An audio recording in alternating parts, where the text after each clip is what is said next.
My in-laws caught us completely off guard when they moved in without any prior notice.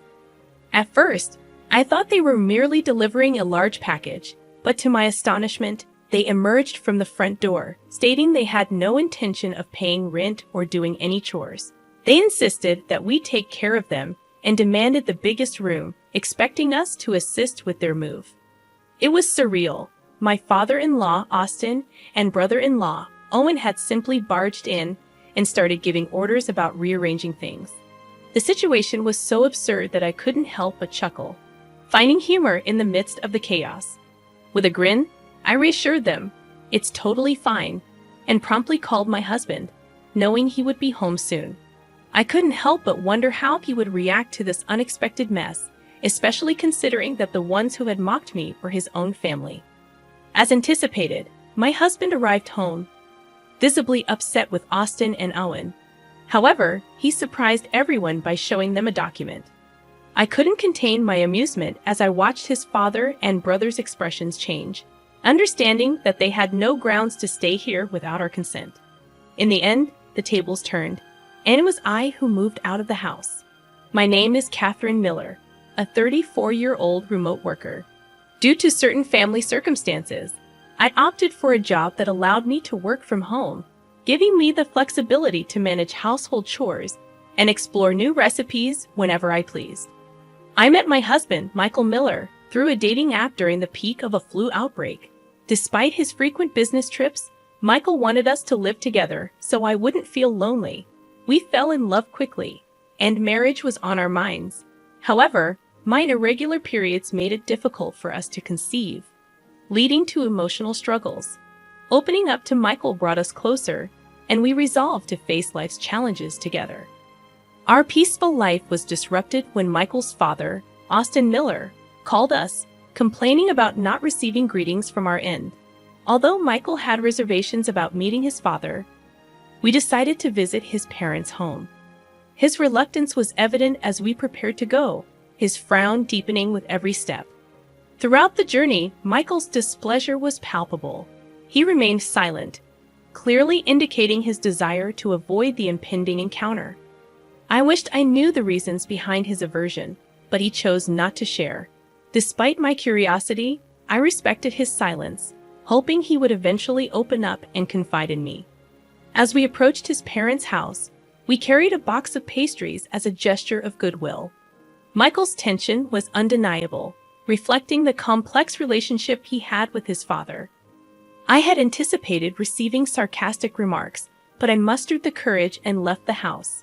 Stress often gave me stomach aches, a fact not lost on Michael, who looked at me with concern and asked, "Are you okay? Should we do this another time?" "I think I'm fine," I replied, attempting to steady my nerves. "It wouldn't be right if we didn't greet your father, right?" It was the same father who had complained over the phone, and there was an air about him that suggested he wouldn't forgive us easily. The situation felt more troublesome than anything else. Michael, too, seemed to sense the tension and was eager to drive, perhaps to keep himself distracted. I couldn't shake the feeling that there were deep-seated issues at his childhood home. Meeting such a father-in-law could be tiresome, but I never regretted choosing Michael. I cherished the kindness he showed me and his occasional clumsiness. It was these little things that meant the most. Lost in thought, we eventually arrived at Michael's childhood home, which was conveniently close to our apartment. It was within walking distance, just a short stroll away if we ever felt like it. As I entered his house, his father greeted me with a big smile. Michael, on the other hand, gave his father a slight glare as he stepped inside. From a room deeper inside the house, I could hear Michael's raised voice. "You can't just mooch off Dad because you're unemployed and stay at home all day. How old do you even think you are? Shut up. What I do isn't any of your business." Owen, Michael's brother, defiantly held his own. To sum up the argument, Owen had been living an unemployed lifestyle since his late 20s, without any valid reason like health issues. It was simply because he felt jobs didn't suit him, while Michael understood the desire for a job that suited one's preferences. It was frustrating to see Owen not even attempting to find one. Their father was no different, constantly bringing home different women, and ending relationships time after time.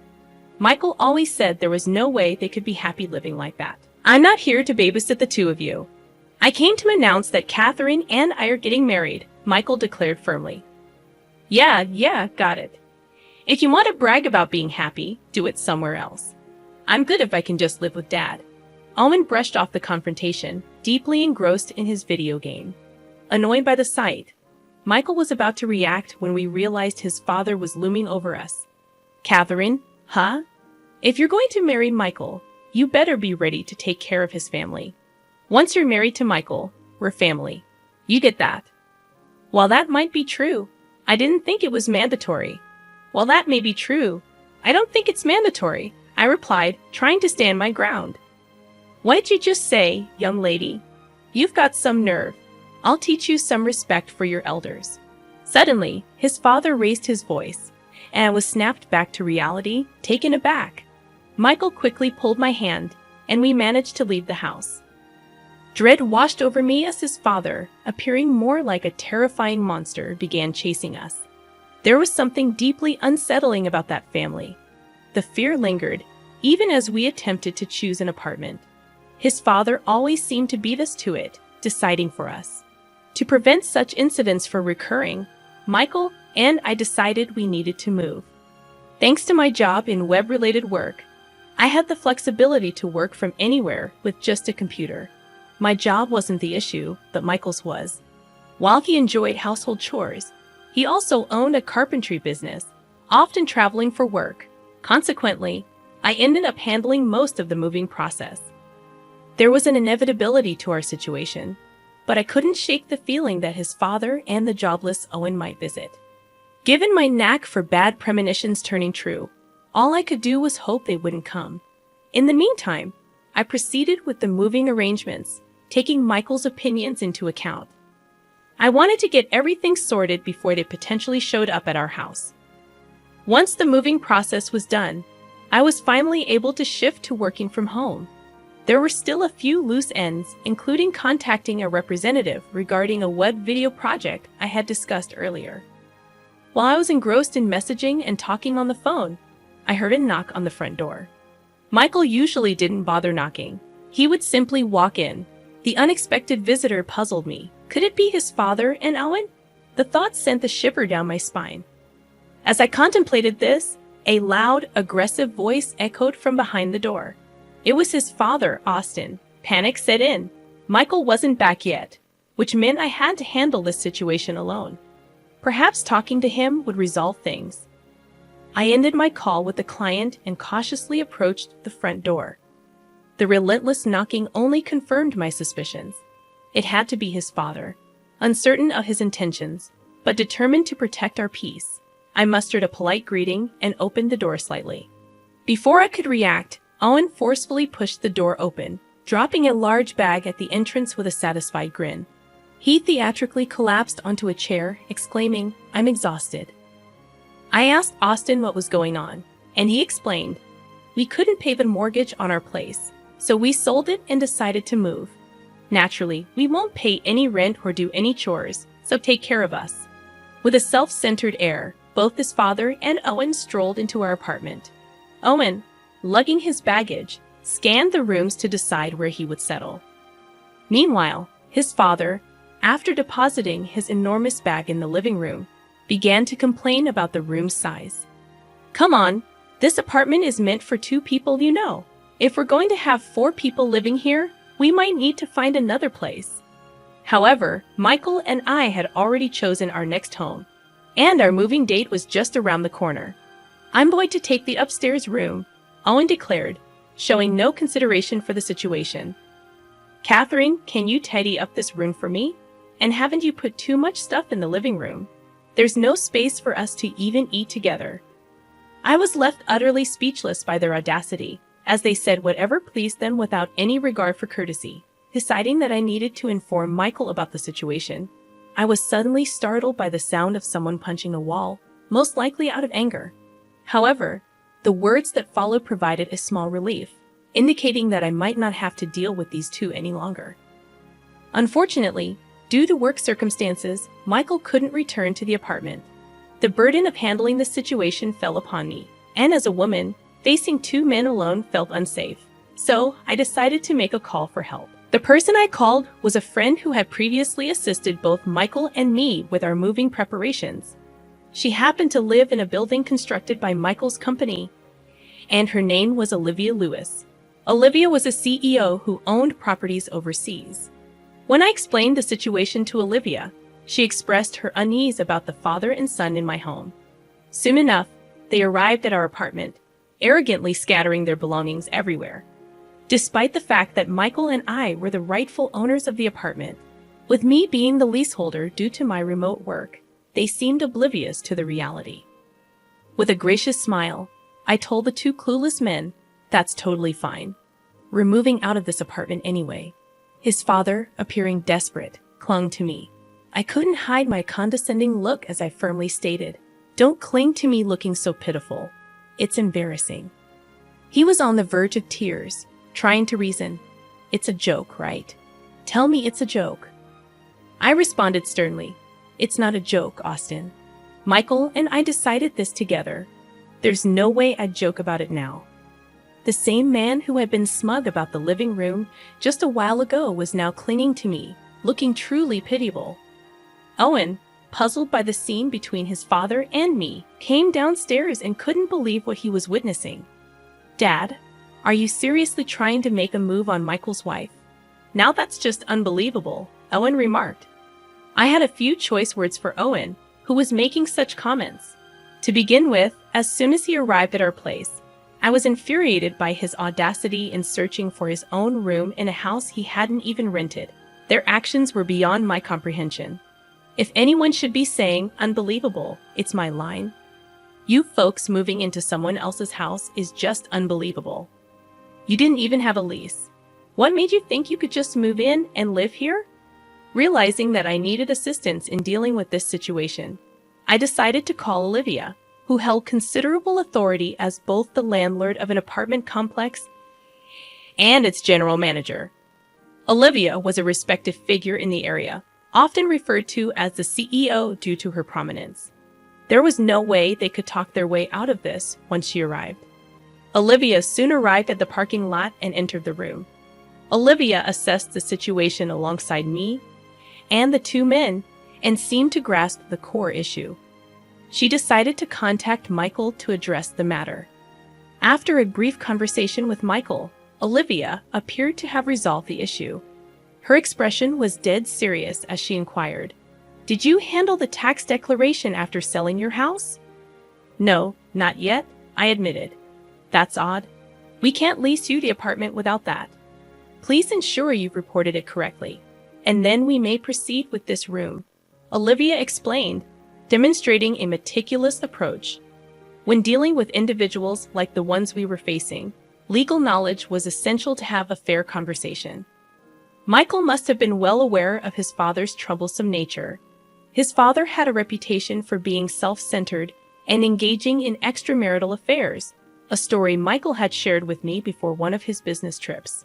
Michael's mother had left their house after discovering his father's infidelity, and her departure left Michael feeling remorseful. She had even hugged Michael apologetically before leaving, expressing guilt for leaving him in such a household. Michael had then taken over all the household chores.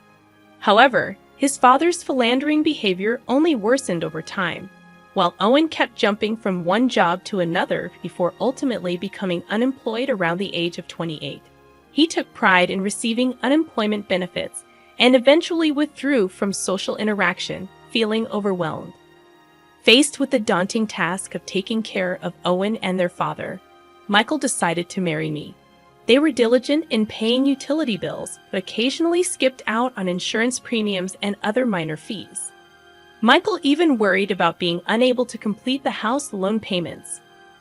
Realizing that they weren't responsible adults, Michael eventually decided it was time to move out. When his father began arguing with Olivia, Michael sent me a message instructing me to intervene. I stepped in between his father and Olivia and calmly stated, "Excuse me, but Michael and I are moving out tomorrow due to some reasons." His father seemed taken aback and asked, "Hey, hold on. What's going on? I didn't hear about this from Michael. Shouldn't he inform his father when he's moving? I replied, he said he didn't want to talk to you about it. He thinks it's best to live separately from a philandering, selfish person like you and Owen. To emphasize my point, I showed his father our conversation on WhatsApp, where Michael had voiced his dissatisfaction with his father. Although I had only been a listener, I had gathered a very negative impression of their past actions. Even during our brief interactions, I couldn't help but find it peculiar for his father and Owen to move into our apartment. Based solely on that fact, I had doubts about the reliability of this father and son duo. Olivia interjected during his father's grumbling, explaining, "Even if Catherine leaves, if you, Austin, don't declare the sale of your previous house, you won't be able to rent an apartment in the future." Austin, appearing somewhat baffled, responded, "But I have money on hand. Isn't that enough?" Olivia clarified, "No, it's not just about selling the house and being done, Austin.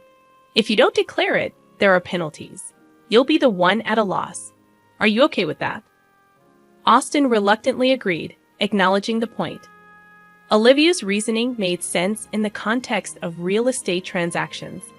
If he had sold the previous house, he would eventually need to report it to the local authorities.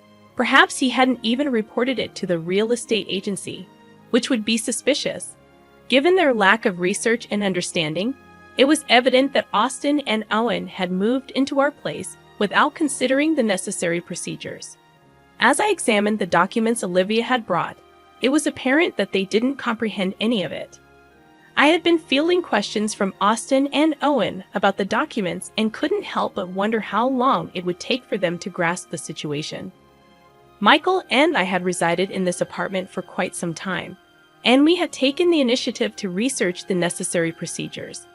That's why everything went so smoothly for us. There were always pros and cons to everything, and it seemed like common sense to check things out before making such a significant move. Yet they had moved into our place without giving it any thought, which I found highly questionable. The ones acting recklessly were Austin and Owen. In that moment, Olivia decided to issue a warning to the two of them. "Please don't assume you can just move into this apartment immediately. I'll check everything thoroughly and get back to you. Then we can decide on the next steps," Olivia said firmly. Owen seemed to understand, sitting quietly and listening. To be on the safe side, I chose to spend the night at my parents' house as the apartment was going to be rented out the next day. I didn't want to sleep with two guys, especially ones who lacked common sense. Considering the risk of getting involved in some mess, I decided to let Michael's father and his brother stay in my apartment. Olivia, whom I got along with at the real estate agency, had suggested it too, indicating there might have been genuine issues. If anything went wrong, it could ruin our moving plans with Michael. I entrusted the situation to Olivia, the real estate agent, and informed Michael to proceed with the preparations for our new place. I stayed in touch with Olivia to check on how the two were doing. Based on her recommendation, the apartment was rented to Michael's father and Owen for just a few days. Olivia needed to verify if they had properly completed the necessary procedures at the real estate agency, and if they had been paying their taxes regarding the house they claimed to have sold. She also had to contact the associated real estate firm. It turned out that not only had they neglected post-sale procedures, but they also hadn't paid their taxes. Moreover, Olivia reported them to the police, suspecting they might have run off with just the sale money, hinting at a potential scam. To be safe, Olivia decided to inform Michael's father and Owen, who were staying in the apartment. If false information was provided to the real estate company, penalties would surely be enforced. They would not only have to pay the taxes, but also face potential penalties. I wondered how much money would be left in the end. According to what I heard from Olivia, it seemed that it might even go into the negative. The reason was that they had only consulted one real estate agency, which had good reviews and word-of-mouth recommendations. They believed the estimate would be the same no matter which agency they asked. Another task they had neglected was the property transfer process. In simple terms, it involved changing the property's name from Michael's father to the new owner. If there was any outstanding mortgage on the house, It should have been paid from the sale. But as expected, they hadn't paid it, turning the situation into a case with interrogations regarding the amount due and possible fraud. What was particularly bad was Michael's father insisting he knew nothing about it. As for Owen, he couldn't return to his old home, and he lost our apartment. He was forced to find a job with housing provided. However, he only had experience being a shut-in and living off his parents. Eventually, my parents took him in, but they made it clear that once he found a job with housing, he had to move out. With some guidance from my parents, it seemed he might secure a job. I hoped Michael's father and Owen would learn to live responsibly. Meanwhile, Michael and I decided to relocate overseas. Michael's hard work had been recognized, and he was offered a project abroad in Spain. However, both of us were Americans who couldn't speak Spanish. We diligently studied, trying to learn basic conversation skills. I wanted to be able to hold everyday conversations as much as possible. More than anything, it was my first time going on a business trip abroad, so there was a part of me that was really excited. Michael's job was overseas, so he started looking at potential homes for us. He kept me updated through messages and calls, always trying to ensure I wasn't anxious. Today, from the airport, I received a call from a worried Michael who was about to fly to Spain. "Are you okay? I know it's been hard because of my dad and brother. I'm totally fine. I'm more excited about living abroad with you," I reassured him. "Good to hear," Michael said, his voice filled with relief. His relief made me happy too. We were now free from those two, and we were going to enjoy our lives. To achieve that, we would keep studying, learn new things, and adapt to our new life. Everything was going to be all right. And so, our life in Spain began. A child came into our lives, and our daily routine changed as a family of 3. We cherished our happiness and continued to live strongly every day.